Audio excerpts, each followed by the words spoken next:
Rishikesh Advanced Pain Clinic, Noppimayam Surgery Duram. For appointments 9155515563. నమస్కారం, welcome to I dream. ధర్మ మార్గం with Vijitha కార్యక్రమానికి స్వాగతం.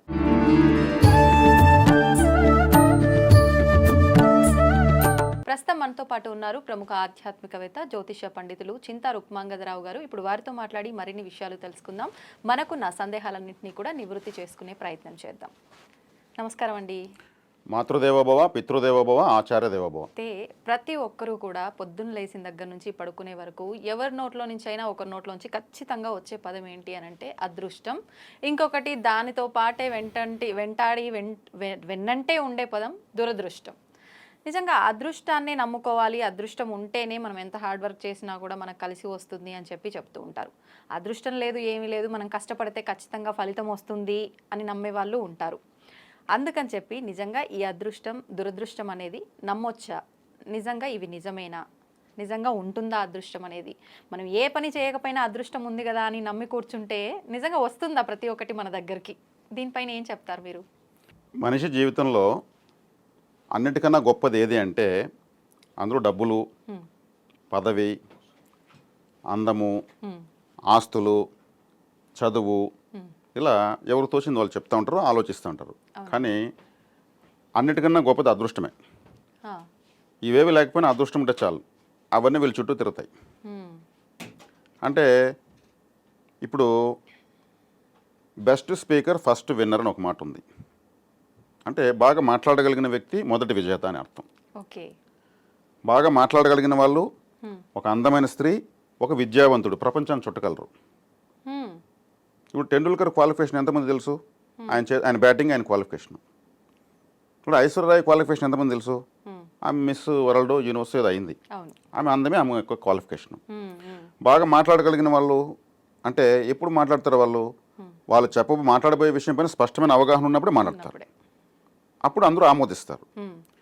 కాబట్టి ఇది అదృష్టం, వారి అదృష్టం ఇది. ఇలా పలు రకాలుగా ఇంకెన్నో విషయాలు ఉండొచ్చు. అంటే అదృష్టం అనేది గొప్పదని చెప్పడానికి 3 ఎగ్జాంపుల్ చెప్పాను. ఇప్పుడు ఈ అదృష్టము దురదృష్టము అనేవి ఖచ్చితంగా ఉన్నాయి. భగవంతుడు అందరికీ జన్మనిచ్చాడు, బతకడానికి కావాల్సిన స్వేచ్ఛ ఇచ్చాడు, అన్ని వనరులు ఇచ్చాడు. ఇది ఒక గొప్ప అదృష్టం.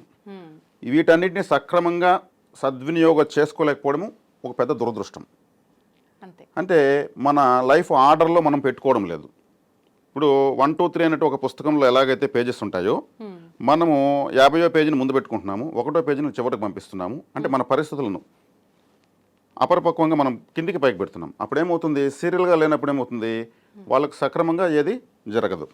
ఎలా నిజంగా అంటే ఇది 1వ పేజీ లేదంటే 50వ పేజీ అని మీరు చెప్పినట్టుగా ఎవరికి వాళ్ళని డిసైడ్ అవ్వాలి అని అంటే ఖచ్చితంగా దానిపైన కొంత అవగాహన ఉండాలి. నిజంగా ఎలాంటి అవగాహన ఉండాలి, ఎలా తెలుస్తుంది? అంటే ఇక్కడ ఉత్తరైనాత్మన ఆత్మనమన్నారు. ఎవరికి వాళ్ళు ఆలోచించుకోవాలి, మన పరిస్థితులు ఏంది, మన కుటుంబ పరిస్థితి ఏంది, మన పరిస్థితులు తగినట్టు మనం ఎలా పోవాలి, గొంతెమ్మ కోరికలు కోరకుండా చక్కగా మన వాళ్ళు మనం ఎట్లా ఉద్ధరించుకోవాలనేటువంటి ఫార్మాట్ ప్రతి ఒక్కరికి ఒక సపరేట్గా వస్తుంది. అందరికి ఈక్వల్గా రాదు. అంటే ఈక్వల్గా అంటే ఒకే విషయాలు రావు. తగ్గట్టుగానే ఉంటుంది. ఫర్ ఎగ్జాంపుల్, ఒక వ్యక్తి ఈ విధంగా డిజార్డర్లో తనకు తోచినంతా చేస్తూ అప్పులు చేసి అతను తీవ్రమైన కష్టాల పాలయ్యి సమాజంలో తిరగలేక ఇప్పుడు ఏమైంది? వచ్చిన అవకాశాలను దుర్వినియోగం చేశాడు.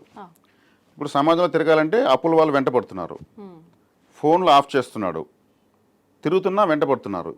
తనకు చచ్చిపోయే ధైర్యం లేదు, బతకాలంటే అవకాశం లేదు. వచ్చిన అవకాశాన్ని అదృష్టాన్ని దుర్వినియోగం చేశాడు. ఇప్పుడు అదృష్టము దురదృష్టం ఇతను వెంట ఉన్నాయి కదా, అదృష్టాన్ని ఉపయోగించుకోలేదు, దురదృష్టం వైపు వెళ్ళాడు. కానీ ఇప్పుడు దాన్ని గెడ్డని అవ్వాలి, ఇతను తప్పదు కదా. ఆత్మహత్య మహానేరం, అతను చచ్చేది. వీటిని ఎలాగైనా జయించాలనుకున్నాడు. ఇప్పుడు అదృష్టం అనేది ఒక్కసారి తలుపు తడుతుంది, మనం కావాలనుకున్నప్పుడు రాదు, వచ్చినప్పుడే మనం దాన్ని సద్వినియోగపరచుకోవాలి అంటారు కదా, అలా మళ్ళీ అవకాశం వస్తుందంటారా మనకి? దాని గురించే మీకు ఇప్పుడు చెప్తా ఉండేది. ఈ వ్యక్తి ఏం చేశాడు? ఒక అడవిలోకి వెళ్ళిపోయాడు. ఆ అడవిలోకి ఎలా వెళ్ళాడు? తను దారి తెన్ను లేకుండా తను ఎలా వెళ్తున్నాడు, అక్కడే రూట్లు గూగుల్ మ్యాప్లో ఉండవు కదా, తన ఇష్టం వచ్చినట్టు వెళ్ళిపోయాడు. అతను డీప్గా వెళ్ళిపోయాడు. ఇంకా మనిషి అంటూ వెళ్ళలేనంత డీప్ ఫారెస్ట్లోకి వెళ్ళిపోయాడు. వెళ్ళిపోయేసి ఇంకా ఇక్కడికి మనుషులు మాత్రం వస్తే జంతువులు పక్షులు తప్పితే ఏం రావని నిర్ధారించుకున్నాడు. తిరిగి చూస్తే తను ఎట్టొచ్చాడో కూడా తనకు దారి తెలియదు. ఆ విధమైన అడవిలోకి వెళ్ళిపోయాడు అతను. అంటే అంత ఫ్రస్ట్రేషన్లో అతను వెళ్ళిపోయాడు. అక్కడ ఒక పెద్ద చెట్టు కనిపించింది. అక్కడ వెళ్దాం, ఇది బాగుంది, కూర్చుందాం కూర్చొని వెళ్తే అక్కడ ఒక వ్యక్తి కూర్చొని మెడిటేషన్ చేస్తున్నాడు. ఇతనికి ఆశ్చర్యం వేసింది, ఇదేంద్రా బాబు, మనిషే రాని జాగాలోకి వస్తే ప్రశాంతంగా ఇక్కడ కూర్చొని చక్కగా 90 degreesలో వెన్నెముక పెట్టుకుని మెడిటేషన్ చేస్తూ ఒక వ్యక్తి ఉన్నాడు. ఇతనికి అతను వింతగా కనిపిస్తున్నాడు. సరే, ఇతని దగ్గర ఏదో ప్రత్యేకత ఉంది, మనము ఏదో అదృష్టాన్ని పొందబోతాము, సమస్యల నుంచి అధిగమిద్దాం అని ప్రశాంతంగా అక్కడే కూర్చున్నాడు. ఆయన కూర్చుంటే సాయంత్రానికి అతను మెల్లగా కళ్ళు తెరిచాడు. కళ్ళు తెరిచి ఇతను ఎదురుగా కనిపించాడు. అతను ఉలిక్కిపడ్డాడు. ఈరోడురా బాబు, మనం సమాజంలోనే వద్దనుకుని మనం ఎక్కడికి వస్తే ఇక్కడ కూడా ఒకటి ఎత్తుక్కుని వచ్చి ముందర కూర్చున్నాడు. నిజంగా మనిషి అయినా లేదా దయ్యం ఏదని అనుకుని కొంచెంసేపు చూసి ఒకరు చూసుకున్నారు. నిజంగా మనిషే ఎదురుగా ఉండేది మనిషి అనుకున్నాడు. మెల్లగా మళ్ళీ పరిచయ కార్యక్రమం స్టార్ట్ అయింది. ఎవరినైనా నువ్వు ఏంది పరిస్థితి, సో మాది పలానా ఊరు, సరే ఎందుకు వచ్చావు, ఏంది, సరే సమస్యలు ఇలా వచ్చాయి, స్వామి మీరు నాకు సహాయం చేయాలన్నాడు. నేనేం చేయగలను బాబు, నాకు ఇక్కడేమి డబ్బులు లేవు, ఏమీ లేదు, నేను నీకేం చేయగలను. లేదు స్వామి, మీరు నాకు దారి చూపించాల్సిందే అన్నాడు. సరే, నేను చేయగలనైతే చేస్తాను, ఏం కావాలి మీకంటే నాతో కూడా ఒక భూతాన్ని పంపించన్నాడు. భూతం ఎందుకనో అదే ఇతనికి అర్థం కాలేదు. భూతాన్ని ఇతను డబ్బు లేదని అడగబోతాడేమో, ఎక్కడ తెచ్చేవాళ్ళు ఇతను అనుకుంటా ఉంటే కూడా భూతాన్ని పంపించమంటాడు అంటే ఇతని ఆలోచన ఏంది అసలు, భూతం కోసం ఈ అడవిలోకి వచ్చాడా ఏంది అనుకునేది. మీకు ఎందుకంటే అదంతా వద్దు స్వామి, ఆ భూతం నేనేం చెప్తే అది చేయాలి, నేనేం చెప్తే అది ఆ భూతం చేయాలి, అది మంచి అయినా చెడైనా ఏ చెప్తే అది. సరే ఓకే, ఇతను ఏం చేశాడు, ఒక భూతాన్ని అక్కడ ఒక భూతం అతను టార్చర్ పెడతాం ఆల్రెడీ, నాకేదైనా పని చెప్పు అని వెయిట్ చేయి అని అతను అంటున్నాడు. కరెక్ట్గా ఇతను వచ్చాడు. ఇతను మెడిటేషన్ చేసుకుంటే డిస్టర్బ్ చేస్తూ ఉంటుంది ఆ భూతం. అదో భూతమా, నీకోసం ఒక వ్యక్తి వచ్చాడు, మా ఫ్రెండ్ ఇతను నీకు కావాల్సినంత పని పెడతాడు, చక్కగా ఇతనితో వెళ్ళిపో. నాకు పని చెప్పలేదంటే నేను ఒప్పుకోను. ఇతనేమి నీకు బోలెడైన పనులు ఉన్నాయి, నేను చెప్పితే చేసి పెట్టు. సరే, ఇతని ఆలోచన ఏమి, ఈ భూతాన్ని అడ్డం పెట్టుకుని మన సమస్యలన్నింటినీ అధిగమించేద్దాం, అందరికన్నా గొప్ప వాళ్ళు అయిపోదాం. సరే, ఈ భూతానికి ఒక కండిషన్ పెట్టాడు, నేను మా ఊరు వెళ్ళే వరకు నీకు పని చెప్పను, అక్కడికి వెళ్ళిన తర్వాత పని చెప్తాను, అది కండిషన్. అంతే కదా, పోదాం పదనింది. ఇద్దరు వచ్చేసారు, అడవిలోంచి బయట ఊర్లోకి వచ్చారు. ఈ భూతం చెప్పింది నాకు పని చెప్పు అనింది. ఇతను ఏం చేశాడంటే, ఇతనికి ఒక ఫ్లాట్ ఉండింది, ఆ ఫ్లాట్ దగ్గర తీసుకెళ్ళి ఇక్కడ ఒక 14 floors ఒక అప్స్టైర్ ఉండేది, 14 upstairs ఉండే ఒక బిల్డింగు కట్టాలన్నాడు. అంటే ఇది సిమెంటు కమ్మి తెచ్చుకొని అన్నీ కలిపి ఒక 6 నెలలు సంవత్సరం కడుతుంది అనుకున్నాడు అతను. ఈ భూతం ఏం చేసింది, ఇలా అనింది, 14 floors బిల్డింగ్ వచ్చింది, నెక్స్ట్ పని చెప్పు అనింది. వీడు స్టన్ అయిపోయాడు. నాకు ₹1 కోటి డబ్బు కావాలన్నాడు. అంటే ఏటీఎంలో కొల్లగొట్టో బ్యాంకులో కొల్లగొట్టో తెస్తున్నాను అతను అనుకున్నాడు. ఇట్లా అనింది, ₹1 కోటి డబ్బు నాకు పని చెప్పు అంటుంది. అంటే ఇంక వీరు తిన్నచ్చాడు కూడా లేదు, అది అడిగిన దాన్ని ఇలా అంటా ఉంది. వీడేం పని చెప్తాడు దానికి. సరే, నాకు డైమండ్స్ కావాలంటే ఇలా అంటా ఉంది, చేస్తే ఇలా అంటే అది వచ్చేస్తూ ఉంది సెకండ్లలో. నాకు పని చెప్పు అంటా ఉంది. నువ్వు తర్వాత తిను, వీడు ఏదైనా తింటే కూడా నువ్వు తర్వాత తినవయ్యా బాబు, నాకు పని చెప్పు అంటుంది. నేను తినాలి, నాకు సంబంధం లేదు, నువ్వు తింటావో సస్తావో నాకెందుకు, నాకు పని చెప్పాలా. కండిషన్ అంటే కండిషనే. ఇంకా వీడు ఏది అనుభవించలేకపోతున్నాడు. ఇంకా ఆల్రెడీ ఉన్న సమస్యలే అందంగా ఉన్నాయి ఇతనికి, ఈ భూతమే పెద్ద సమస్య అయింది, అన్నిటికన్నా పెద్ద సమస్య ఇదైంది. దీన్ని కొడదామంటే అది భూతం, అది తట్టిందంటే వీడు అడ్రస్ ఆధార్ కార్డు గల్లంత అయిపోతుంది. ఇలా అంటా ఉంది. ఈడేమనుకున్నాడు, ఒక పని చెప్తే అది పోయి ఒక 6 నెలలు సంవత్సరం చేసుకొస్తుందేమో అనుకున్నాడు. అది భూతం కాబట్టి అన్ని సెకండ్ల మీద అంటా ఉంది అన్నింటినీ. వీడిని నీళ్ళు కూడా తాగనేలేదు. వీడు మళ్ళీ అడుగు పరిగెత్తాడు. ఇది వెనకంటే పడింది, పని చెప్పు అని. వీడు ఆ కంపల్లో కట్టెలో కొట్టుకుంటే మళ్ళీ పోయాడు. మళ్ళీ అతను పోయి కాళ్ళ పైన పడ్డాడు. ఎందుకయ్యా వచ్చినావు, ఈ విధంగా నాకు అది నన్ను ఇబ్బంది పెడుతుందంటే, నువ్వే కదా అడిగే భూతము, దానికి పని నేను చెప్తానన్నావు కదా, పని కూడా చెప్పలేకపోతే దానికి నాకు సంబంధం ఏంది, అది చెప్తే సెకండ్లో చేస్తాము స్వామి అంటే దాని శక్తి అది, దానికి మనం ఏం చేద్దాము, రోజుకు ఒక పనే చెప్తాను, నువ్వు ఎందుకు చెప్పలేదు. సరే, అది కూడా నాకు అట్లంతా కుదరదు, నాకు పని అయిపోయిన వెంటనే పని చెప్పాలి అంటా ఉంది. సరే, ఆయన చెవులో ఒక రహస్యం చెప్పాడు ఆ వ్యక్తికి. సరే, ఈసారి ఇలాగే నడుచుకుంటానని మళ్ళీ ఊర్లోకి వచ్చారు. దీన్ని తీసుకొని వెళ్ళారా మళ్ళీ? ఖచ్చితంగా వస్తుంది, అది వదలదు. అక్కడికి వచ్చిన తర్వాత ఇప్పుడు పని చెప్పు అనింది.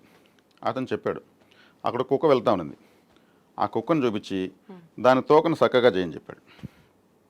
అదేం చేసింది, ఆ కుక్కను పట్టుకున్నది, తోకను ఇలా అంటుంది, మళ్ళీ తోక గిర్రం తిరుక్కుని రంగు అయిపోతుంది. లైఫ్లో కుక్కతోక వంకర రాదు, చక్కగా రాదు. చక్కగా రాదు. ఆ. ఇది కూర్చొని చక్కగా దాని తోకను నిమురుకుంటూ ఉంది. ఉమ్. అది చక్కగా వచ్చే పని లేదు, ఇంకా వీడికి రిలాక్స్ అయిపోయాడు. అంతే. ఆ భూతానికి ఎన్ని చేసినా కానీ కుక్కతోకను వంకర చేయలేదు. చేయరు. దీంట్లో మనకు అర్థమైంది ఏంటంటే వచ్చిన అవకాశాన్ని సద్వినియోగం చేసుకోకపోతే అదే దురదృష్టం, వచ్చిన అవకాశాన్ని సద్వినియోగం చేసుకుంటే అదే అదృష్టం. ఇతని బుద్ధి కుక్కతోక అని ఇక్కడ చెప్పడం జరిగింది. ఓకే. వంకరగా ఉంది కాబట్టి ఇలా ఆలోచించాడు. అవును. కాబట్టి ఈ వంకర టింకరగా ఆలోచించకుండా వచ్చిన అవకాశాన్ని ఎలా సద్వినియోగం చేసుకోవాలని మీకు ఇంతకుముందు వీడియోలో ఒకసారి చెప్పాను.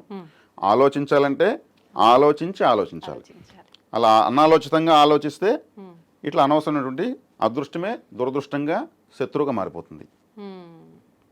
కొంతమంది డబ్బు ఎక్కువైపోయే దాన్ని ఎలా ఆపరేట్ చేయాలో తెలియకుండా అప్పుల పాలయ్యి దేశాలు విడిచేశారు. డబ్బు లేకుండా కాదు, ఉండి దాన్ని ఉపయోగించుకో, ఎట్లా మనీ మేనేజ్మెంట్ ఎలా చేయాలో తెలియకుండా, అదృష్టాన్ని ఎట్లా సమన్వయం చేయాలో తెలియకుండా. ఇప్పుడు అర్థమైందా మీకు అదృష్టము దురదృష్టం ఎలా ఉంటుందో? చాలా బాగా. మనసు వంకరగా ఉన్నప్పుడు ఎంత అదృష్టం వచ్చినా అది మనం సద్వినియోగం చేసుకోలేము. కాబట్టి చక్కగా ఆలోచన విధానం చక్కగా పెట్టుకున్నప్పుడు చిన్న విషయాన్నే ఒక పెద్ద అదృష్టంగా మార్చుకోవచ్చు. ప్రతి ఒక్కరి లైఫ్లో అదృష్టం అనేది ఉంటుందంటారా? ఖచ్చితంగా ఉంటుంది మేడం. ప్రతి ఒక్కరికి నేను పుట్టడమే ఒక అదృష్టం అని చెప్పాను. వాళ్ళకు వచ్చిన పరిస్థితులను వాళ్ళు ఒక చార్ట్ వేసుకొని దాని ప్రకారం దాన్ని కానీ వాళ్ళు అడుగులు వేసుకుంటూ వెళ్తే ఏ స్థాయికైనా వెళ్ళొచ్చు. కాబట్టి ఈ అదృష్టాన్ని ఎప్పుడు మనం కరిగిస్తామంటే మనకు కలిగినటువంటి అవకాశాలను అడ్డం పెట్టుకుని ఇంకొకరిని హేళన చేయడంతో ఇక్కడ ఇది కరుగుతూ ఉంటుంది. మనకు వచ్చినటువంటి అదృష్టాన్ని అడ్డం పెట్టుకొని ఇంకొకరు చూసి బాధపడాలి అనే విధంగా బిహేవ్ చేస్తూ ఉంటే ఇక్కడ అదృష్టం కరిగిపోతుంది, పెరగదు. కొద్ది రోజుల తర్వాత అందరూ అంటారు ఆడికేదో వచ్చింది, ఇంకా ఊర్లో అందరినీ చూసి ఫోజులు కొట్టాడు, 6 నెలలకు మామూలుగా అయిపోయాడు అని అందరూ తిరిగి ఇతనికి ఎక్కడి నుంచి మొదలు పెట్టాడు అంటే ఇంకెవరో చూడాలా అంటే ఇక్కడ వచ్చేకాడికి ప్రకృతి ఇవ్వలేనంత డబ్బును ఎవరు అడగలేరు. ఈ ప్రకృతి ఇవ్వలేనంత డబ్బు ఎవరు అడగలేరు. ఈ ఖగోళంలో ఉన్న సూర్యగ్రహము యొక్క పరిస్థితే ఇలా ఉంటుంది అంతే. దాని యొక్క పరిస్థితి, దాని ప్లేస్మెంట్, సూర్యుడు యొక్క పరిస్థితి అలా ఉంది. సౌరమండలంలో గ్రహాలు తిరుగుతున్నాయి. గ్రహాల్లో భూమి ఒకటి, ఆ భూమిలో ప్రపంచం ఉంది. ప్రపంచంలో ఒక రాష్ట్రం, ఒక దేశం, ఆ దేశంలో ఒక రాష్ట్రం, అది తెలంగాణ, ఆ రాష్ట్రంలో హైదరాబాద్. అక్కడి నుంచి ఇక్కడ తీసుకుంటే మన ప్లేస్ ఎంత ఉంది? సూర్యుడి పరిస్థితే ఒక చుక్క పెన్నతో చుక్క పెట్టినంత కూడా లేదు. మరి మీరు ఒక 70 లక్షల కోట్లు అడిగారనుకోండి, ప్రకృతి ఏంది అసలు దీన్ని అడిగేది చేతగలదు అంటుంది. మిమ్మల్ని డబ్బులు అడగడమే చేతగలదు మీకు అంటుంది. 70 lakhs CR అంటే మనకు అబ్బో ఎంతో అమౌంట్ అనుకుంటాం, కానీ ప్రకృతికి అసలు మీరేమి అడగనంటే లెక్క. ఇప్పుడు ఉదాహరణకి ఇప్పుడు ఇవన్నీ ఉన్నాయి కదా, ఇవన్నీ ఎవరు తయారు చేశారు? మనుషులు. ఆల్రెడీ మేడ్ బై యూనివర్స్ ఇవన్నీ. ఇక్కడ రిప్రజెంటేటివ్స్ కానీ మనుషులు వస్తారు.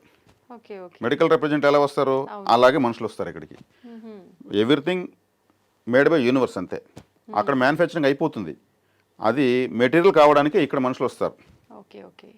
రీసెర్చ్ అంటాం కదా, రీసెర్చ్ అంటే ఏంది? మళ్ళీ వెతకడము అంటే ఇప్పటి వరకు ఆల్రెడీ ఉన్నవే, అన్నీ ఉన్నవే, అది మరుగున పడితే దాన్ని మళ్ళీ వెలికి తీసుకొస్తారు అంతే. వీళ్ళు సృష్టించేది ఏముండదు. రీసెర్చ్ అంటే మళ్ళీ దాన్ని అయితే ముందు వెలుగులోకి తీసుకొచ్చారని అర్థం అంతే. ఎవరు తయారు చేసేది ఏమి ఉండదు, ఆల్రెడీ మేడ్ బై యూనివర్స్. మన అదృష్టం కూడా మనకు ఆల్రెడీ మేడ్ బై యూనివర్స్. దాన్ని దుర్వినియోగం చేసుకుంటే దానికి ఎవరికి సంబంధం లేదు. అందుకు ఆలోచన అనేది చాలా శక్తివంతమైనది. సక్రమంగా ఆలోచన విధానాన్ని మనం కానీ చేయగలిగితే అది ఎప్పుడు వస్తుంది? సక్రమైన ఆలోచన విధానము సాధన ద్వారా వస్తుంది, తపస్సు ద్వారా మహాశక్తి వస్తుంది, ఇంక దేని ద్వారా రాదు. ధ్యానం. కాబట్టి ఈ ధ్యానం చేసేది దానికి ఏది మంత్రమేమో అవసరం లేదు. చక్కగా కూర్చొని ఎవరికి వాళ్ళు కళ్ళు మూసుకొని వాళ్ళ సమస్యలనే వాళ్ళు ధ్యానం చేసే చాలు. అంటే ఈ సమస్య నుంచి ఎలా బయటపడాలి అది కూడా అవసరం లేదు. కళ్ళు మూసుకొని ఏ ఆలోచన వస్తే ఆలోచన అబ్జర్వ్ చేస్తే చాలు, ఆలోచనలు ఎగిరిపోతాయి, మళ్ళీ రావు. మీరు చెప్పినంత ఈజీ అంటారా? వాటిని అబ్జర్వ్ చేయమంటున్నా అంతే. నేను జపం చేయడం లేదు, మన సమస్యలను జపం చేయమని చెప్పడం లేదు. కళ్ళు మూసుకొని కూర్చొని మీరు లెక్క పెట్టండి మీకు ఏమేమి ఆలోచనలు వస్తాయో. కొద్దిసేపటి మీరే లాగితే కూడా బ్రెయిన్తో ఆలోచన రాదు. అంటే మీకు ఎన్ని సమస్యలు ఉన్నాయో అన్నీ ఇలా వచ్చి ఇలా పక్షులాగా ఎగిరి దూరంగా వెళ్ళిపోతాయి. అప్పుడు ఒక రిలాక్సేషన్ వస్తుంది. అప్పుడు మీరు జడ్జిమెంట్ తీసుకోండి, ఇప్పుడు ఏం చేద్దాం ఈ రోజుని, అది మెటీరియల్ అవుతుంది. ఈ గజిబిజ ఆలోచనలో అవుతుందా కాదా, వస్తుందా రాదా, ఏమవుతుందో ఎట్లవుతుందో అంటే అటు ఇటు 2 స్టెప్స్ వేస్తూ ఉంటుంది బ్రెయిన్. హ్మ్. అప్పుడు వీటన్నిటిని మనము క్లెన్సింగ్ చేసామంటే చక్కటి ఎటువంటి అలలు లేనటువంటి నీటి సరస్సు, మంచినీటి సరస్సులాగా బ్రెయిన్ ఉంటుంది. అప్పుడు తీసుకున్న నిర్ణయం ఖచ్చితంగా మెటీరియల్ అయిపోతుంది. ఓకే. అంతే, ఇక్కడ మంత్రాలు లేవు, దేవతలు కూడా లేరు. ఇప్పుడు సమస్యలు అన్నాం కదా, సమస్యలు లేని మనిషే ఉండరు అని అంటుంటాము. ప్రతిసారి ఇదే మాట్లాడుకుంటూ ఉంటాం. కానీ నాకే ఇంత పెద్ద సమస్య వచ్చింది, ఎందుకు ఇలా అయ్యింది అని చెప్పి మళ్ళీ నిజంగా అవతల వాళ్ళకి సమస్య లేదు, నాకే ఉంది సమస్య, అది కూడా చాలా పెద్ద సమస్య, నేను దాంట్లోంచి బయటికి రాలేను అని చెప్పి మళ్ళీ దాని గురించి అతిగా ఆలోచిస్తూ ఉంటాం. నిజంగా ఎందుకు ఇలా అవుతుందంటారు? సమస్యలే లేకపోతే మనిషి చాలా దురదృష్టవంతుడు. సమస్య లేకపోతే లేకపోతే దురదృష్టం. ఎందుకంటారు అలా? ఎందుకంటే సమస్య ఉన్నప్పుడే మనిషి తను ఎలా బతకాలో, తను ఎలా ఉద్ధరించబడాలో, ఎలా అభివృద్ధి చెందాలో ప్రయత్నిస్తాడు. సమస్య లేకపోతే ఒక అడవిలోనో కొండపైన ఒక రాయి లాంటి వాడు అంతే.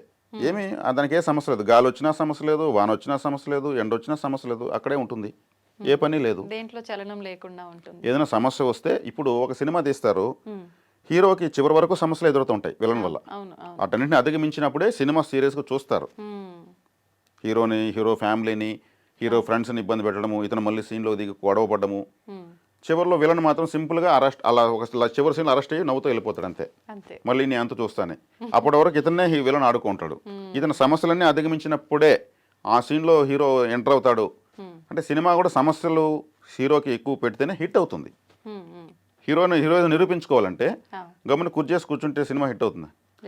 మనతో గొడవపడే ఒక భార్య ఉండాలా, అలాగే పిల్లలు ఉండాలా, మరి నిష్ఠూరం చేసే బంధువులు ఉండాలా, మరి మన జోబులో డబ్బులు ఎత్తుకుని సొంతంగా ఖర్చు పెట్టుకుంటుంటే మంచి స్నేహితులు ఉండాలా, మనకు కొన్ని కన్ఫ్యూజన్స్ ఉండాలా, దానికి ఫోన్ చేసి సలహా అడిగిన ఒక మిత్రుడు కావాలా,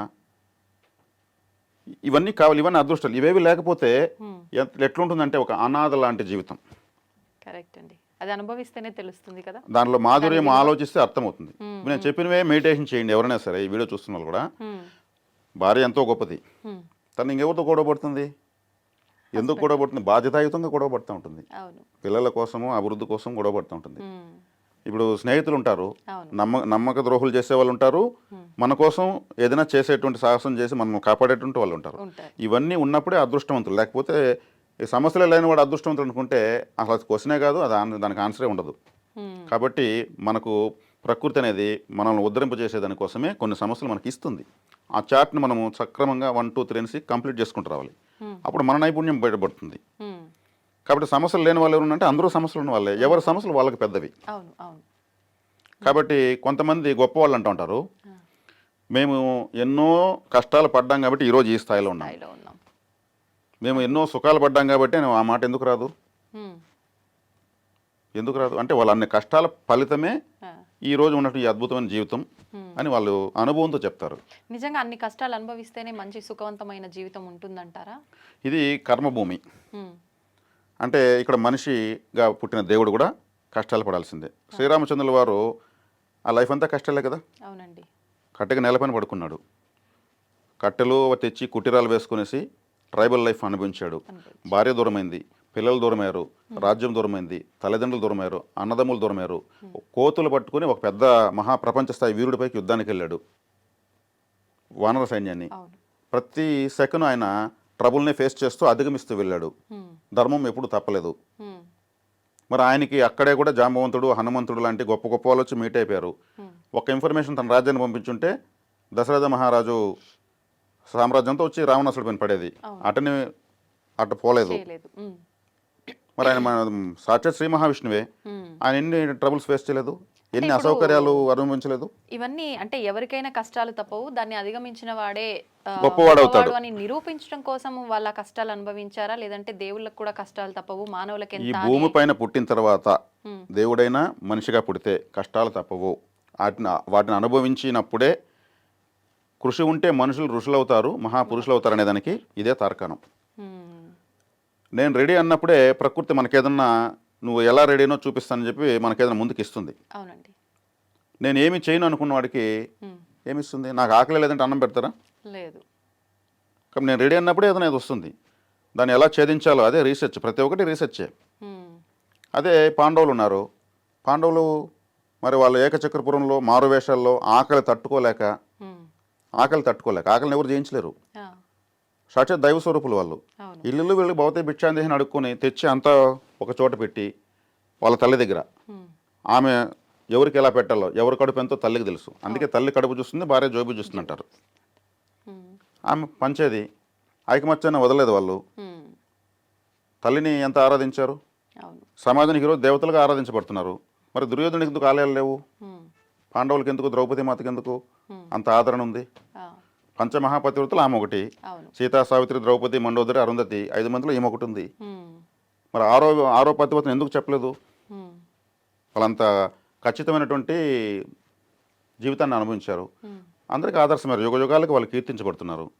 వాళ్ళు పడిందేమో కష్టాలు, పూజించబడుతున్నారు. ఇప్పుడు మంచి జ్ఞానం ఉన్న వాళ్ళు అయితే, ఇప్పుడు మీరు ఎలాగో ద్రౌపది టాపిక్ మాట్లాడారు కాబట్టి, మంచి జ్ఞానం ఉండి వివరణ తెలిసిన వాళ్ళు అయితే మూర్ఖంగా మాట్లాడరు. అంటే 5 భర్తలు ఉన్న ద్రౌపది పతివ్రత అని మన పురాణాల్లో ఒక ఆడదాని గురించి మాట్లాడారు గొప్పగా అని అంటే ఎటువంటి పురాణాలు మనవి, ఎటువంటి శాస్త్రాలు మనవి? మరి ఇప్పుడు ఒక్క భర్త ఉన్న వాళ్ళని, మనం నిజాయితీగా ఉన్న వాళ్ళని కూడా అంత నిజాయితీగా మాట్లాడరు స్త్రీ గురించి అని అంటే, శాస్త్రాలే తప్పు అనే ఒక పోకడలో కూడా మాట్లాడే అజ్ఞానులు ఉన్నారు. ఏం చెప్తారు? నిజంగా ద్రౌపది 5 భర్తలు ఇక్కడ ఇవి శాస్త్రాలు కావు, పురాణాలు. మహాభారతం అనేది పురాణము, శాస్త్రం కాదు. శాస్త్రం అంటే జ్యోతిష్ శాస్త్రం, వాస్తుశాస్త్రం లాంటివి. ద్రౌపదీదేవి ఆమె సాక్షాత్తు ఇంద్రుడి భార్య సచీదేవి. ఇంద్రుడు తన పంచేంద్రియాలను 5 వ్యక్తులుగా పాండవులు వచ్చారు. ఇప్పుడు సచీదేవిగా ద్రౌపదీదేవి జన్మెత్తింది. మరి తన భర్తను తను పొందాలి. తన భర్తను తను పొందినప్పుడు ఇక్కడ మనకు పంచభూతాలుగా తన భర్తను తను పొందింది. అర్థమైందా? ఆమె ఎవరోగా సచీదేవి. పురాణంలో వెనక్కి మనకు మదర్ డాక్యుమెంట్స్ వెనక్కి తీసుకుంటూ వెళ్తే సచీదేవి. ఆమె ఒక జన్మలో భర్తకు, ఒక ఋషి భార్య ఆమె, ఆ భర్తకు చేసినటువంటి సేవకు, ఆయన ఒక కుష్ఠరోగి, ఆమె ఎంతో నియమ నిబద్ధతలతో 3 జన్మలు ఆమె ఏ విధమైనటువంటి మానసిక దోషం లేకుండా ఎంతో క్రమశిక్షణతో భర్తకు సేవ చేసింది. కానీ స్త్రీగా తను పొందవలసినటువంటి ఏ విధమైన సౌఖ్యాన్ని పొందలేదు, ఎటువంటి వ్యామోహానికి గురి కాలేదు. కానీ ఈ 3 జన్మలైనా కానీ ఆ భర్త వరమిచ్చాడు, నువ్వు ఇంత సేవ చేస్తున్నావు, కనీసం కూడా మానసికమైన ఏ విధమైన చలనం లేదు, ఎంత గొప్ప జన్మనిది, మరి పతియే దైవము అనే నిరూపించుకున్నటువంటి స్త్రీవు నువ్వు, నీకు నా తదనంతరము చక్కగా నువ్వు కోరుకున్నటువంటి అన్ని సౌకర్యాలతో వచ్చే జన్మ నీకు ఉంటుంది అని వరమిచ్చాడు. తర్వాత జన్మలో కూడా అదే విధమైనటువంటి పతి సేవలో ఉంటే పరమశివుడు ప్రత్యక్షమవుతాడు. అప్పుడు పరమశివుడు ఏం కావాలంటే, ఆమె ఆక్రందనతో భర్త భర్త భర్త అని 5 సార్లు ఆమె అడిగింది. ఒక మాటని 5 సార్లు చెప్పింది. ఆమె చెప్పింది భర్తనే అడిగింది, కానీ శివుడే వచ్చాడు ఎదురుగా. అది 5 సార్లు చెప్పింది, నాకు భర్త కావాలని 5 మాటలు ఆయన ఆక్రందించింది. కాబట్టి మీకు 5 భర్తలు వస్తారు అని చెప్పాడు ఆయన. ఆ 5 కూడా పంచభూతాలు. ఆ 5 ఒకే వ్యక్తిగా వస్తే కూడా ఈ సృష్టిలో అది అలా కొన్ని కారణాల వల్ల అది ఒక విరుద్ధమైన శక్తి అవుతుంది. సృష్టికి విరుద్ధం అంటే అది అతీతమైన శక్తి అయిపోతుంది. ఇప్పుడు దుర్యోధనుడు కూడా టెస్ట్ ట్యూబ్ బేబీ ఆయన. Test tube baby, test tube baby. కౌరవులందరూ టెస్ట్ ట్యూబ్ బేబీలు.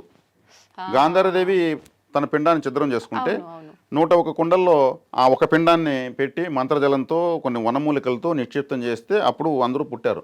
మొట్టమొదటి పిండం కుండలో వచ్చినటువంటిది కుండే ట్యూబ్, టెస్ట్ ట్యూబ్. అప్పుడు దుర్యోధన సాధించాలంటేనే ఎంతో కష్టమైంది. ఆ పిండమే ఆమె ఛిద్రం చేసుకోకుండా ఉంటే, ఒకే వ్యక్తిగా పుట్టుంటే సాధించిన ఉంటుందా? అటువంటిది పంచపాండవులు కూడా ఒక వ్యక్తిగా కాకుండా 5 మందిగా ఒకే వ్యక్తి పంచభూతాలు వచ్చాయన్నమాట. దీన్ని అర్థం చేసుకోవాలంటే ఎంతో విజ్ఞత, ఎంతో సభ్యత కావాలి. అంత శక్తి అందరికి లేకపోవచ్చు. నేను ఇప్పుడు అర్థమయ్యగలిగే విధంగానే చెప్పాను. దీని వెనక ఇంకా చాలా చరిత్ర ఉంది. కానీ ఈమెకు తనకు 5 భర్తలు అనేటువంటి ఫీలింగ్ ఎప్పుడూ లేదు. ఎవరితో ఆమె ఉన్నా తనకు ఒక భర్తే అనేటువంటి మానసిక స్థితిలో ఉండింది. ఆమె అగ్నిలో నుంచి పుట్టింది. ఆమె అయోనజులు అంటారు వాళ్ళను. హోమం చేస్తే హోమంలో పుట్టింది ఆమె. తల్లిదండ్రులు లేరు ద్రౌపదీదేవికి. వాళ్ళ తండ్రి హోమం చేస్తే ద్రౌపది, దుష్టజుముడు 2 హోమగుండం నుంచి పుట్టారు వాళ్ళు. మరి వాళ్ళ స్థాయి ఎలా ఉంటుంది, ఆలోచన ఎంత శక్తివంతంగా ఉంటుంది, అవును. దాన్ని ఆలోచించాలి. ఆమె ఎలా పుట్టిందని ఆలోచించాలి. ఉమ్, అప్పుడు అర్జునుడు లాంటి అల్లుడు కావాలి, ద్రోణాచార్యుని చంపగలిగినటువంటి కొడుకు కావాలని ఉమ్, మరి అర్జునుడు ద్రౌపది వాళ్ళ నాన్న అంటే హోమం చేసినటువంటి వ్యక్తి ఉమ్, ద్రుపద మహారాజు. Okay okay. ద్రుపద మహారాజు కూతురు ద్రౌపది ఉమ్, హోమగుండంలో పుట్టారు వాళ్ళు. ఉమ్, ఉమ్, ఉమ్, మరి ఈమె కూడా టెస్ట్ ట్యూబ్ బేబీ కాకుండా ఈమె అగ్ని స్వరూపురాలు ఈమె. ఉమ్, మరి ఆమెకి ఎంత క్రమశిక్షణ, ఏ స్థాయి ఉండాలా? అవును. వీటన్నింటినీ తెలుసు. మహాభారతం అంటే కొట్టుకోవడము, ద్రౌపది వస్త్రాపహరణము, జోదమాడము, మైసభ, ఇవేనా పాయింట్లు, ఇంక వేరే లేవా? ఉమ్, ఒక్కొక్కరి వెనుక మహాచరిత్ర ఉంది. అందుకే వింటే భారతం వినాలి, తింటే గారెలు తినాలని ఒక సామెత ఉంది. ఎన్నిసార్లు మహాభారతం విన్నా ఫస్ట్ టైం విన్నట్టే ఉంటుంది. అవును. ఇదే ఫస్ట్ టైం వింటున్నామన్నట్టు. ఇంక వేరే చరిత్రలు వింటే బోర్ వస్తుంది. ఉమ్, ప్రతి అడుగడుగున కారణ జన్మల నిలయం. ఉమ్, అందుకే శ్రీకృష్ణుల వారు చివరిలో అందరికీ మరణానికి అవకాశం లేని వాళ్ళందరినీ కూడా ఆయన సమాప్తి చేసేసాడు. భీష్మాచార్యులు అని ఎవరు చంపలేరు, ఉమ్, ఉమ్, ఆయనకి జన్మ సమాప్తి చేశాడు. కర్ణుణ్ణి ఎవరు జయించలేరు, హరిహర బ్రహ్మాదులు వచ్చి ఆయన జయించలేరు, ఉమ్, ఆయనకు జన్మను సమాప్తి చేశారు. ద్రోణాచార్యులు ఎవరు సాధించగలరు, మొత్తం విద్యలు నేర్పించింది ఆయన. ఆయన్ని ఎందుకు చేశాడు ఉమ్, చెప్పండి, మీకేమైనా ఆలోచన ఉందా? వీళ్ళందరినీ ఎందుకు శ్రీకృష్ణుల వారు ఆ యుద్ధంలో ముగించేశాడు? రాబోతుంది కలియుగం. ఉమ్, ఈ యుగంలో, ఈ కలియుగంలో, పాపయుగం, ఈ యుగంలో ఇంత గొప్ప వాళ్ళు ఉండకూడదు. ఒకవేళ వీళ్ళని వదిలేస్తే ఈ కలియుగంలో చూసే పాపాలు చూసి వీళ్ళే సూసైడ్ చేసుకునేస్తారు. అంటే పాపాలు చూసి వాళ్ళు మహాజ్ఞానులు వాళ్ళలా చేసుకోవడం కన్నా వాళ్ళ వల్ల వీళ్ళు మంచిగా మారే అవకాశం ఉంటుందేమో అని ఆలోచించవచ్చు కదా. ఆలోచించవచ్చు. కానీ ఇక్కడ వచ్చే కాడికి, కలియుగం పెట్టే కాడికి ఒక కథ ఉంది. ఉమ్, ఆ కథ ఎలా ఉంటుందంటే, కలియుగం పెట్టింది ఒక వ్యక్తి, ఒక రైతు పొలాన్ని ఇంకొక రైతుకు అమ్మాడు డబ్బుల కోసం. అతను తీసుకునేసాడు. ఉమ్, తీసుకున్న తర్వాత ఇతను దున్నుతున్నాడు. ఆ, దున్నుతా ఉంటే ఒక పెట్టెలేసింది, అందులో బంగారు ఉంది. ఉమ్, ఇతనేమి పొలమే కదా కొనుక్కున్నాము, ఈ బెట్టి నేను కొనలేదు కదా అని ఇతను ఎత్తుకెళ్ళి అక్కడ ఇచ్చాడు. ఎవరికి? ఆ రైతుకి ఇచ్చాడు. మీ పొలంలో ఈ పెట్టి ఉంది, నీకు తెలుసుంటే నువ్వు నాకు అమ్ముండు అని. ఆ, ఇప్పుడు ఇతనేం చేశాడు, నేను పొలం వేసా, అందులో ఏమున్నా నీదే ఆ, అని ఇతను అంటున్నాడు. అది కలియుగం పెట్టబోయే చివరి గడియల్లో అలా జరిగింది. అది ఇంకా కలియుగము ఇంకా రేపు ఎల్లుండో పెడుతుంది జనవరి 1 లాగా అనేటప్పుడు ముందు ఒక 1 వీక్ బిఫోర్ జరిగిన స్టోరీ ఇది. ఉమ్, ధర్మరాజు దగ్గరికి పోయింది. ధర్మరాజు అప్పుడు వాళ్ళ మనవడు జనమే పరీక్షిత్ మహారాజు ఉన్నప్పుడు, కరెక్ట్, పరీక్షిత్ మహారాజు ఉన్నప్పుడు. అప్పుడు వీళ్ళిద్దరూ రాజు దగ్గరికి వెళ్ళారు. రాజా, నేను పొలం అమ్మాను, అందులో ఆ పెట్టి దొరికింది, అది ఆయనదే. అమ్మేసిన తర్వాత అందులో ఏమున్నా నాది కాదు. ఉమ్, సరే, బాగానే ఉంది అనుకున్నాడు ఆయన. రాజా, నేను పొలాన్ని కొన్నాను, అందులో పెట్టిన కొనలేదు, ఇది అతనిది. ఆయనది.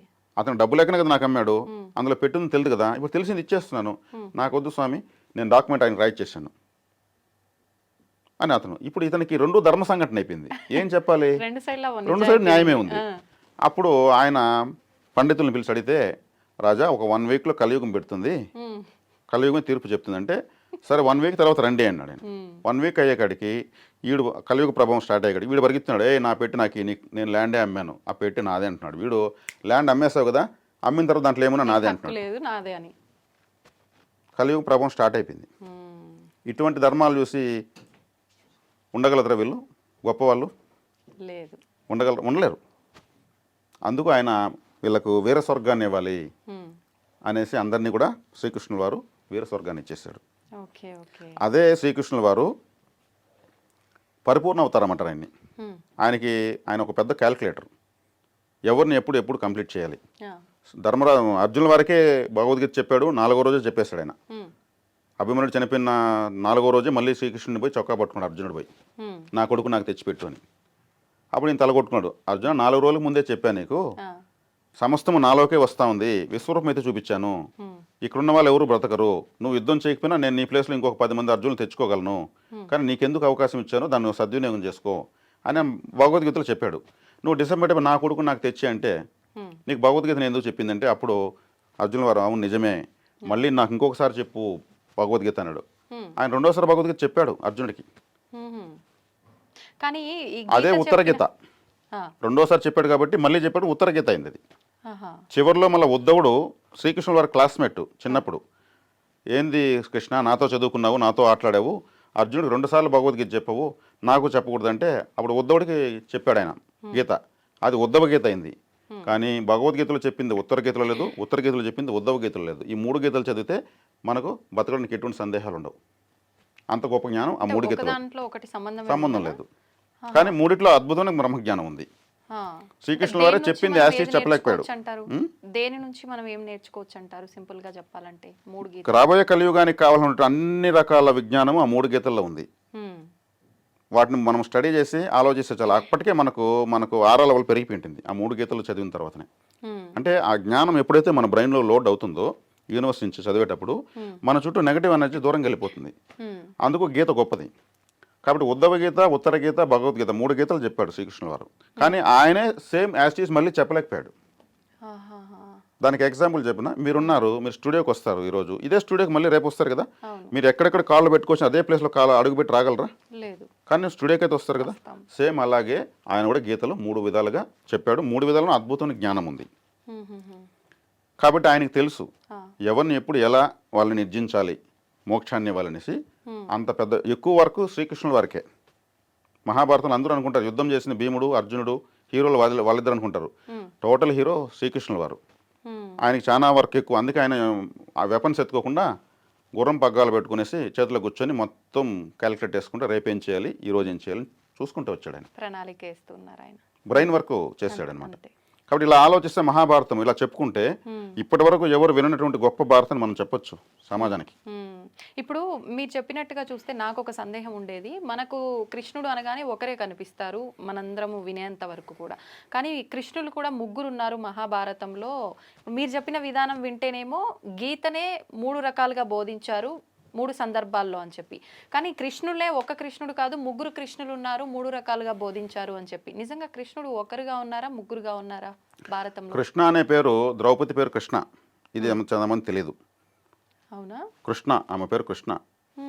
మనం అనుకుంటున్న కృష్ణుల వారు. వ్యాసుల వారి పేరు కూడా కృష్ణ ద్వైపాయనులు. ఇప్పుడు ద్రౌపది కృష్ణ అనే పేరు ఎందుకు వచ్చింది? ఆమె యజ్ఞంలోంచి పుట్టింది, ద్రుపద మహారాజు యజ్ఞం చేస్తే కాబట్టి ద్రౌపది పేరు వచ్చింది. మరి కృష్ణ అని ఎందుకు పేరు? కృష్ణ అనే పేరు ద్రౌపది మహారాజు, ఇది ఈ పాయింట్ నాకు ప్రస్తుతానికి గుర్తులేదు, కానీ ఆమె పేరు కృష్ణ ఉంది. ఓకే. ద్రౌపది మహారాజు కూతురు కాబట్టి ద్రౌపది అన్నారు. శ్రీకృష్ణుల వారు మనకందరూ తెలిసిన కృష్ణుడు. కృష్ణ ద్వైపాయనులుగా మనకు వ్యాస భగవానుల వారి పేరు ఉంది. ఈ 3 కృష్ణులు వీళ్ళే. ఇది కాకుండా శ్రీకృష్ణుల వారే ఆయన ఒక బాడీ మెడిటేషన్ చేస్తూ ఉంటుంది. మనకు 7 బాడీ లెవెల్స్ ఉంటాయి. Physical body, mental body, spiritual body, etheric body, emotional body, cosmic body, ఇలా 7 బాడీ లెవెల్స్ ఉంటాయి. మనకు 7 బాడీ లెవెల్స్ ఉంటాయి. దీంట్లో ఆయన ఒక బాడీలో స్పిరిచువల్ బాడీలో మెడిటేషన్లో ఉంటాడు. మిగిలిన 6 మందిని బయట వచ్చి పని చేయగలరు. ఆయన ఒక పెద్ద హిప్నాటిస్ట్. అప్పట్లో బ్రెయిన్ 100% యూస్ చేస్తే మనం ఏమైనా మాయమైపోవచ్చు, చిన్నదిగా అయిపోవచ్చు, పిపీలకాది బ్రహ్మ పర్యంతం మనం మన శక్తిని ప్రసరింపజేయచ్చు. వివేకానంద స్వామి వారు 2% మాత్రమే. వివేకానంద స్వామి, ఐన్స్టీన్ లాంటి 2% బ్రెయిన్ యూస్ చేశారు. 98% వాళ్ళు బ్రెయిన్ యూస్ చేయలేకపోయినారు. అక్కడికే వాళ్ళు ప్రపంచ ప్రసిద్ధి చెందిన గొప్ప వాళ్ళు అయినారు. అప్పుడు మనం ఏ స్థాయిలో బ్రెయిన్ యూస్ చేస్తున్నాము? అసలు మన బ్రెయినే యూస్ చేయడం లేదు. అంటే బ్రెయిన్లోనే అంతా శక్తి ఉంది. 100% యూస్ చేసినటువంటి గొప్ప మహా అవతారం శ్రీకృష్ణ అవతారం. అందుకే పరిపూర్ణ అవతారం అనేది. ఆయనకి తెలుసు గతంలో మనమే రాముడు, గతంలో మనమే నరసింహస్వామి, గతంలో మనమే వరాహస్వామి, మనమే వైకుంఠములో ఉండే మహావిష్ణు, మనమే అన్నీ తెలుసు ఆయనకి. భూత భవిష్యత్ వర్తమానాలపైన గ్రిప్ ఉంది ఆయనకి. అందుకే శ్రీకృష్ణ అవతారం చాలా పరిపూర్ణ అవతారం.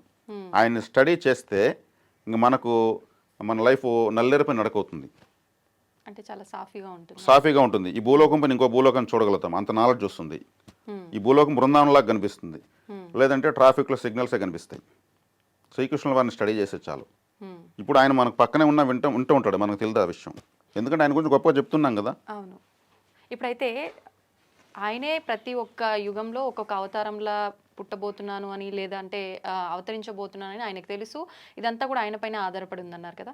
మరి వీళ్ళందరినీ, ఇంతమంది దేవతల్ని కాకుండా కృష్ణుని ఒక్కరిని ఆరాధిస్తే సరిపోతుందంటారా మనందరం కూడా? ఇక్కడ వచ్చే కాడికి ఏకం సత్ విప్ర బహుదా వదంతి అని ఉంది. సత్యం ఒకటే, ఏకం సత్ సత్యం ఒకటే. విప్ర అంటే సమాజము లేదా జనాలు, బహుదా వదంతి అంటే పలు రకాలుగా, వదంతి అంటే ప్రచారం ఉంది. ఏకం సత్ విప్ర బహుదా వదంతి, ఇప్పుడు సత్యం ఒకటే కానీ పలు రకాలుగా ఉంది. అదే ఇప్పుడు క్రిస్టియన్ మతం ఉంది, ముస్లిం మతం ఉంది, హిందూ మతం ఉంది, జైన మతం ఉంది, బౌద్ధ మతం ఉంది, మరి పార్సీలు ఉన్నారు, మతము అంటే అభిప్రాయం అని అంతే, ఇంకే మీనింగ్ ఇంతకు మించి ఏం లేదు. ఆ, వాళ్ళకు నచ్చిన విధంగా వాళ్ళు ఆ అభిప్రాయంతో వాళ్ళు బతుకుతున్నారు అంతే. కానీ సత్యం ఒకటి, అక్కడ వాళ్ళు కూడా దేవుణ్ణి మళ్ళీ పూజిస్తాడు. ఇది ఉమ్, అందరూ పూజించేదంతా దేవుణ్ణే, సత్యాన్నే. సత్యం అయితే ఒకటే కానీ పలు రకాలుగా ఉంది. Okay okay. ఉమ్, ఇప్పుడు ఒక యాపిల్ కాయ ఉంటుంది, అవును. మీరు కొరుక్కొని తింటారు, నేను కోసుకొని తింటాను, అతను జ్యూస్ చేసుకొని తింటాడు, ఇంకొక అతను పగలగొట్టుకొని తింటాడు, తినేది యాపిల్నే. అంతే అంతే. ఉమ్, అది వాళ్ళ మతం వాళ్ళ అభిప్రాయం. తినే విధానంలో మార్పులు కానీ తినే పండు అట్లా భగవంతుని ఆరాధించే విధానాలు వేరువేరుగా ఉంటాయి, ఉమ్, కానీ చివరికి అందరూ పూజించేది భగవంతుని. ఓకే. అయితే ఇప్పుడు కృష్ణుడికి అంతా తెలుసు. ఇందాక మీరు చెప్పినట్టుగా ఒక్కొక్క దాని వెనకాల ఒక్కొక్క అర్థం ఉంది. అంత మహాయోగులను అక్కడికి అంతం చేయడానికి కారణం కూడా ఏంటి అని చెప్పారు. ఇప్పుడు ద్వారకా మునిగిపోతుంటే కూడా కృష్ణుడు అక్కడ ప్రజల్ని కాపాడలేకపోయాడు, దాని నుంచి రక్షించలేకపోయాడు అని చెప్పి అంటారు. అంటే ఇక్కడ రక్షించే అవకాశం ఆయన చేతిలో ఉంది, అయినా రక్షించలేకపోయాడు అని అంటే దానికి ఇంకేదైనా అర్థం ఉందంటారా? ఏంటి అర్థం? ద్వారక అనేది శ్రీకృష్ణుల వారి నిర్యాణం తర్వాత మునిగింది, శ్రీకృష్ణుల వారు ఉండంగా మునగలేదు. అవునా? శ్రీకృష్ణుల వారి నిర్యాణం అయిన తర్వాత సముద్రుడికి ఆయన ఆదేశం ఇచ్చేశాడు, ఇక నువ్వు దీన్ని తీసుకెళ్ళి లోపల తీసుకెళ్ళని. అది ఒక షిప్ పైన కట్టాడు శ్రీకృష్ణుల వారు. యాక్చువల్గా ద్వారకా నగరమే ఒక షిప్పు, సముద్రంలో ఒక పెద్ద షిప్ పైన నీటిలో మునగకుండా నిర్మించిన ఒక నిర్మాణం విశ్వకర్మ చేత. జరాసంధుడుతో 17 సార్లు యుద్ధం వస్తే 17 సార్లు యుద్ధం చేస్తూ ఉంటే ఈయన చివరగా ద్వారకలో అక్కడ వచ్చి ద్వారకా నగరాన్ని సముద్రంపై నిర్మించాడు. అంటే జరాసంధుడు నీటి వద్దకు వచ్చి యుద్ధం చేయలేడు, అందువల్ల అతను బలహీనతను గుర్తించి ఇక్కడ నిర్మించడం జరిగింది. ఇక కలియుగ సమాప్తి అవుతా ఉంది, కలియుగం ప్రారంభమవుతోంది, యుగ సమాప్తి అవుతోంది. ఈ నగరము ఉండడానికి సముద్ర గర్భంలోకి వెళ్ళాలని శ్రీకృష్ణుడి యొక్క ఆదేశాల మేరకే దాన్ని సముద్రుడు వచ్చి తీసుకెళ్ళాడు. కాబట్టి అది కూలిపోతుంది, కృష్ణుడు కాపాడలేకపోయినాడంటే యుగ సమాప్తి అయినప్పుడు కొన్ని ప్రళయాలు వచ్చేది సహజం. వాటిలో భాగంగా ద్వారకను శ్రీకృష్ణుల వారి ఆదేశాల మేరకు అది లోపలికి వెళ్ళింది. అప్పట్లో ఆయన వీసా పాస్పోర్ట్ సిస్టమ్ కూడా పెట్టుండేవాడు అని కూడా ఉంది. ఇతర దేశాల నుంచి కూడా షిప్పుల్లో ద్వారకను సందర్శించడానికి వచ్చి వర్తకులు అందరూ కూడా వచ్చి చూసుకుని వెళ్ళేవాళ్ళు. ఇప్పుడు కాదు వీసా పాస్పోర్ట్ సిస్టమ్, శ్రీకృష్ణ వారు అప్పుడే పెట్టారు. ఇతర దేశాల నుంచి షిప్పుల్లో వచ్చేవాళ్ళు, ముస్లిం కంట్రీస్ అంతా ఉన్నాయి కదా. ఇరాక్ నాకు ఒక మహానుభావుడు చెప్పాడు, ఇరాక్లో ఉన్నటువంటి స్త్రీలు ఇప్పటికీ ప్రపంచ స్థాయి వాళ్ళ సౌందర్యం ఎవరికి ఉండదంట, కాకపోతే వాళ్ళు సౌందర్య పోటీలకు రారంట వాళ్ళ యొక్క నియమ నిబంధనల ప్రకారం. మన ప్రాచీన రామాయణంలో ఇరాక్లో ఉన్నటువంటి స్త్రీల యొక్క అందాన్ని వర్ణించారని ఆయన చెప్పుకొచ్చాడు. అంటే అప్పుడు ఇరాక్ రాముడి యొక్క కంట్రోల్లో ఒక సామంత రాజ్యమే కదా, భూమండలాన్ని శ్రీరాములు వారు పరిపాలించారంటే ఇవన్నీ సామంత రాజ్యాలే కదా. కాబట్టి శ్రీకృష్ణుల వారు అది మునిగిపోతుంటే కాపాడలేకపోయేది ఏం లేదు, ఆయన నిర్యాణం తర్వాతనే అది సముద్ర గర్భంలోకి వెళ్ళింది. ఆయన ఆదేశానుసారమే ఆయన మొత్తము అన్ని ఆర్డర్లో పెట్టి ఏది ఎప్పుడైపోవాలి అన్నింటినీ చార్ట్ కంప్లీట్ చేసి నవ్వుతూ చనిపోయాడు శ్రీకృష్ణుల వారు. ఇప్పుడు శ్రీకృష్ణ వారి నిర్యాణం అంటే ఆయన చనిపోయాడు అనే కదా. అంతే. చనిపోయాడు అంటే ఇప్పుడు మనమైతే చనిపోయామంటే గుండె ఆగిపోతే చనిపోతాము, అక్కడికి క్లోజ్. కానీ శ్రీకృష్ణ వారు చనిపోయినాక కూడా ఆయన గుండె సజీవంగానే ఉంది అని చెప్పి, ఇప్పటికీ పూరి ఆలయంలో ఉంది అని చెప్పి ఇలాంటి వార్తలు వింటూ ఉంటాం. ఇది ఎంతవరకు నిజమంటారు? ఇప్పుడు ఒక పేదవాళ్ళు చనిపోతారు, వాళ్ళు అందరి సమాజంలో చాలా పేదవాళ్ళు, దాన్ని పీనుగా అంటారు. ఇంకొంచెం ఉన్న స్థితిలో వస్తే శవము అంటారు. ఇంకొంచెం గొప్పగా చనిపోతే దాన్ని పార్థివ దేహం అంటారు. దాన్ని ఇంకొంచెం పెద్ద వాళ్ళు చనిపోతే మృతదేహం అంటారు. ఇంకొంచెం గొప్ప వాళ్ళు అయితే పార్థివ దేహం అంటారు. ఇప్పుడు శ్రీకృష్ణుల వారిని చనిపోయారు అనకూడదు, అవతార సమాప్తి. ఖచ్చితమైన మాట చెప్పాలంటే ఆయన అవతార సమాప్తి చేశాడు. అంటే ఆయనే చెప్పాడు ఆత్మ పాత శరీరాన్ని వదిలి కొత్త శరీరాన్ని ధరిస్తుంది అనేసి. ఆయన ఈ యుగానికి ఆ శరీరంతో చేయాల్సినటువంటి బాధ్యత కంప్లీట్ అయింది కాబట్టి నేను చెప్పాను ఇంతకుముందే అన్నాను, నవ్వుతూ చనిపోయాడు అనేసి. బొటనవేలకి ఒక మహాపురుషుడి ప్రాణం తీసింది ఒక బాణం అని ఒక మాట ఉంది. ఆయన మహాపురుషుడు, ఆయన కాళ్ళు ఇలా ఆడించుకుంటూ అంతా కంప్లీట్ అయింది, మొత్తం మహాసంగ్రామం కంప్లీట్ చేశాము, కలియుగం పెట్టబోతోంది, నెక్స్ట్ మన వర్క్ ఏంటి అనుకుంటుంటే ఆయన కాళ్ళు ఆడించుకుంటూ ఉంటే ఆ కన్ను కన్నులాగా కనిపించి గత రామాయణంలో వాలి ఒక బోయవాడగా పుట్టి ఇది ఆయనకు భ్రమింప చేసి వేశాడు. అప్పుడు ఆయన నవ్వాడు, నువ్వు వాలివి, నేను అప్పుడు నేను చెట్టు చాటు నుంచి కొట్టాను, నువ్వు చెట్టు చాటు నుంచి కొట్టావు, కర్మకు ఎవరు అతీతులు కాదు, నేనైనా సరే అది నీ బాకీ నువ్వు తీర్చుకున్నావు, నేను కర్మను అనుభవించేసిన హ్యాపీగా ఉంది, ఇది ఒకటి మిగులుంటే మళ్ళీ దీనికోసం నువ్వు పుట్టాలి నేను పుట్టాలా అని ఆయన నవ్వుతూ ఆయన కూడా హితబోధ చేసి ఆయన అవతార సమాప్తి చేశారు. ఎప్పుడో శ్రీకృష్ణుల వారు చనిపోయారు అని అనకూడదు, ఆయన చనిపోయేది ఉండదు, ఆయన బాధ్యతలు రీత్యా వస్తూ ఉంటాడు, క్యాంప్ డ్యూటీ లాగా వస్తూ ఉంటాడు ఆయన.